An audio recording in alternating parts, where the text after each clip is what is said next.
Hi, I'm Julia, and I started working with Artemisia de Vine with the deVinery method to explore sexual fantasies several years ago. I am myself a sex coach, so there's a fair amount that I know, but when I learned about Artemisia's work, I was blown away and so excited because I had always thought, you know what? Like, you can fantasize about anything, and fantasies are really interesting, and they are telling us something very important about ourselves. So that was sort of where I was coming from. But then, learning about the deVinery method, I realized, okay, Artemisia Devine is not just where I am in my thinking about this. She has gone light years beyond, and I want to follow that path, and I want to learn from her. So, a little about me. I am a certified erotic blueprint coach, and I've done a number of other exciting explorations and trainings too. So, I've got some trauma trainings because whenever you're looking at sex, you're probably going to be thinking about trauma too. And that's one of the things I really appreciate about Artemisia Devine. She's not a trauma specialist, that's not her focus, but she's so compassionate and trauma informed. That's amazing. But yeah, what else do I do? So I am an accelerated evolution transformational coach. So I help people process emotional charge and things that they get stuck on. Artemisia's stuff is definitely amazing and supplemental to that in so many ways. I'm a sexological body worker, so that means I have a license to touch people's bodies and help them discover themselves physically, erotically, on top of all of the other aspects of eroticism. And I've done several different kink trainings with Orpheus Black, who's wonderful, based in LA, with Midori, who's fabulous, based in San Francisco. And I think there are probably some other ones that I'm not really coming to mind right now. I've also done a neuroaffective touch training, which is kind of at the intersection of embodiment, touch, developmental trauma. Basically, it's a way of getting to pre-verbal issues in the body and supporting people through that and connecting mind and body. So basically, I have a number of trainings under my belt. I've got a fair amount of background. I've done a lot. I've poked around a lot. And Artemisia's work, the deVinery method, is one of my most important methodologies, and it adds so much to everything that I do and everything that I care about. The deVinery method is different from anything else that I have ever encountered for several reasons. One is the depth and the strength of the model that Artemisia has created. It's not just like a pithy idea, although Artemisia Devine has great pithy ways of saying it. It is a deep methodology, and it really justifies itself when you go into all of the practices. And it's just unlike anything else that I've ever encountered. And a lot of people will talk about sexual fantasy and how to engage with transgressive fantasies and how to do role play, or how to cultivate an erotic persona, for example, or an erotic creature.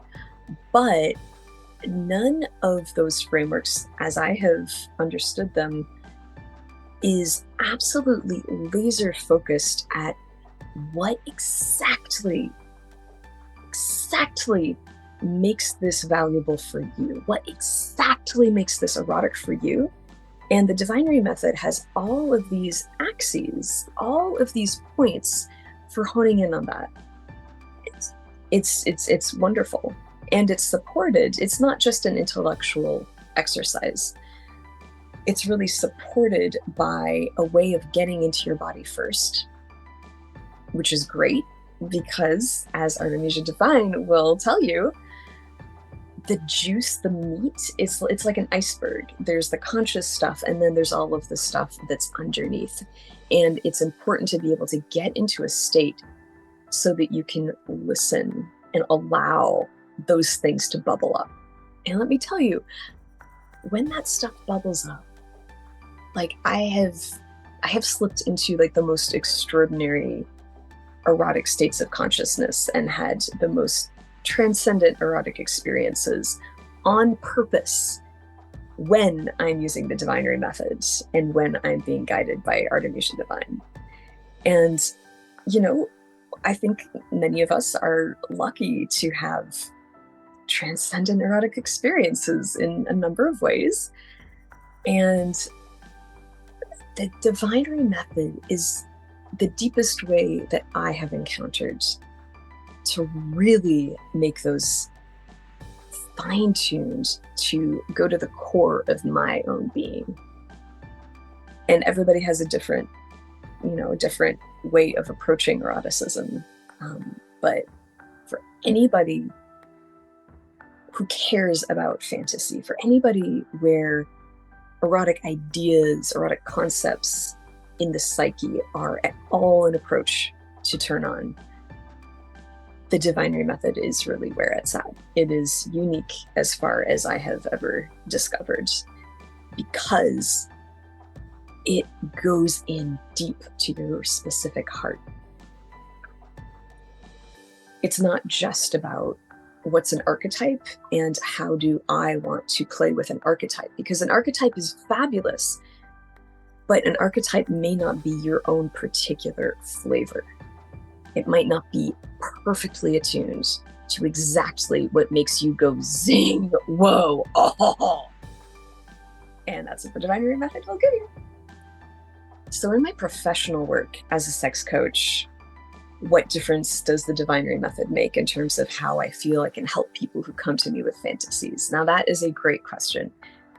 Like I said, I've always felt very strongly like you can fantasize about what you want. You don't have to be ashamed of a fantasy. If you are, like, sure, we'll work with the shame, but like, there's nothing bad about what happens between your ears.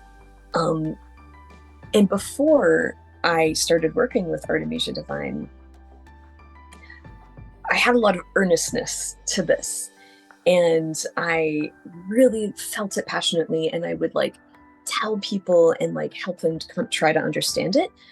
Before I started working with Artemisia, I did not have the specific framework and the language that is extremely persuasive for people. I wasn't able to really help people deeply understand this, not only so they can be like, oh, I have a rational way of looking at it so I don't feel paralyzed by shame, but also the positive flip side of specifically, this is what's happening, and specifically, this is why you should strongly consider embracing and celebrating and diving into your erotic fantasies, because they have some really good juice for you. Before, I could be kind of hand wavy about that, like, it's good.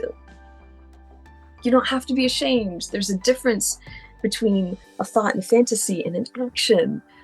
But now, with the deVinery method under my belt, I can be much more clear, much more persuasive, and really help people climb up the ladder to erotic fantasy bliss.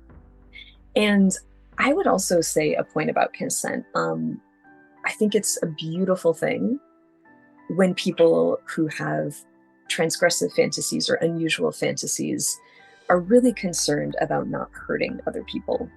Am I a bad person if I have this fantasy? Does this mean I want this to happen in real life?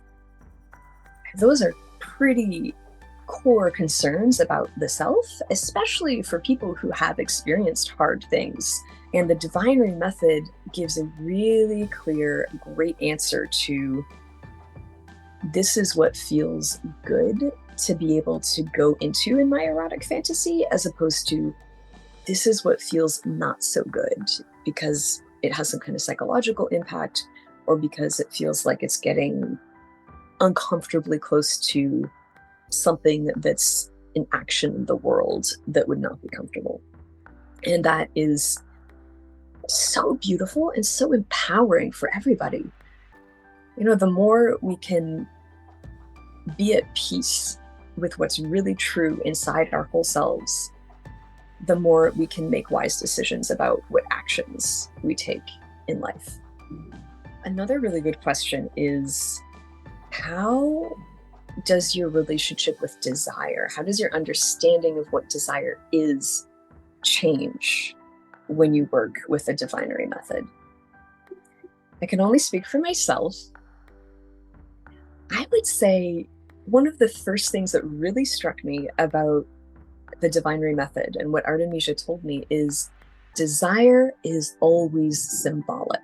And she'll use this metaphor of, the little kid who's playing Superman and ties a towel, to be the cape, that is symbolic. They don't need to actually jump off a building and fly in order to experience the full richness and wildness and the gift of that desire. So that is kind of a big deal, because I think we all have moments where, whether it's an erotic desire or it's a desire for, a pancake, or a desire for, $73 million so you can buy a $73 million mansion or whatever. Whatever it is, we all have moments where desire comes in and it's powerful, and we might not quite know exactly what to do with it. We might believe, like, I need that pancake, or I need that particular sexual act, or I need this particular sexual experience. And maybe it's going to be like a little tricky to actually make that happen in a way that feels good for everybody. But when you understand that desire is symbolic, then you can go deeper and deeper, and again, find that essence and find a way to feed it without all of the effort or trouble that would be necessary to have the literal thing. So that's one way my understanding of desire has changed. So for forming a relationship with desire, I was already a sex coach when I started working with Artemisia, so I already had a certain amount of ability to find desire. I certainly believed I was friends with my desire, but there was so much deeper that I could go. And Artemisia has a whole process for setting the stage to become aware of your desire and to be able to have it come up and meet you. And this is one of those areas where like the deepest desires can just pop up from subconscious or the unconscious. And the moments where I go into what Artemisia de Vine calls the imaginarium, and it's almost like desire is this priestess figure sometimes, or sometimes it's something else. But those moments of receiving a deep desire, a deep message from desire, are really extraordinary. And it does take a certain stage setting, a certain preparation to be ready to receive the deep voice of desire. Because, we've got, billion-dollar industries all around us trying to persuade us that, like, we really do want that very fancy watch, and we cannot be satisfied with anything else. And, all the voices inside, about what we should want or what we should do. And there's another aspect that I've learned working with Artemisia de Vine about forming a relationship with desire. And that is what happens when there are difficult things going on in your life and you really don't like certain things that are happening and they are distressing you. With Artemisia's help, I have been able to take that information and see it as kind of a negative desire. It's the flip side of desire, right? Like, oh, this particular challenge is stressing me out. I really don't like that this is happening. What does that mean about what I do want? Because that too is the voice of desire, just coming at you in a different way. And let me tell you, I won't go into the specifics of my situation, but there was a really tough situation going on in my life. And Artemisia had taught me this really beautiful process for alchemizing and transforming desire, becoming conscious of desire in a positive way based on hard things. And I did this process right before a very difficult meeting, and it settled me. It was extraordinary. So the deVinery method has not only really powerful tools for accessing what you want, but also for your whole life, for managing and transmuting and being present with your own power, even when there are things that you really don't like that are happening. One specific moment that stands out for me as a really transcendent moment in my coaching with Artemisia de Vine was when Artemisia had me do an exercise where I went into one of my erotic fantasies, and I really deeply came to understand what are the nuances of every little piece of this. Who are the players in this erotic fantasy? And there were two main characters, shall we say. And so Artemisia had me inhabit the qualities of each of these characters. So one was more submissive. So really fully inhabit that, feel the juice, the glory of that. Then switch to the more dominant character in my fantasy, really inhabit that, feel what it's like, feel the juice, the power, the thing that my overall psyche likes about that, and then go back and forth between them.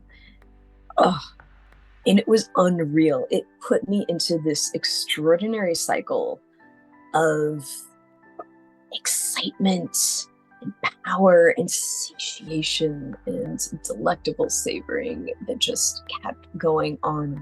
It was such an exquisite erotic experience. It was incredible. And the reason that worked so well, as Artemisia explained to me, is because that is me harnessing the paradoxes inherent in our erotic fantasies to create a delicious friction and a delicious interaction. One really interesting thing for me about working with Artemisia de Vine and the deVinery method has been to discover how symbolic desire really can get when you let it just rip and do its thing. For example, I went into this beautiful space of receptivity to desire, and all of a sudden it was like a flame whooshed up inside of me, and desire said to me, "You want the moon." And I got this vision of this huge glowing moon, and it washed over me with these extraordinary sensations of wildness, aliveness, of mystery, of power, of naughtiness, of that knife's edge of uncertainty that can be so exciting to some of us. And that nourished me erotically like you wouldn't believe. And then I was able to bring that sensation into my sex life with my partner, into my sex life with myself. And of course, it's not all going to be like big vision of the moon, but the feeling of that was able to incorporate itself into a lot of what followed in my life. It was so wonderful. So it is my great pleasure to bring the deVinery method into my own coaching that I offer my own clients. And if I can support you in any way, or you want to talk about it, you can email me bigjoycoaching@gmail.com. And I don't have much of an Instagram, but you can definitely message me there. And that is @bigjoycoaching. So if you would like to work with Artemisia de Vine, the maestro of this stuff herself, which I highly recommend, you tell her you came through me and this description of my experience, she'll give you a discount. favorites, so just make sure to tell her you came through Julia of Big Joy Coaching. Have fun!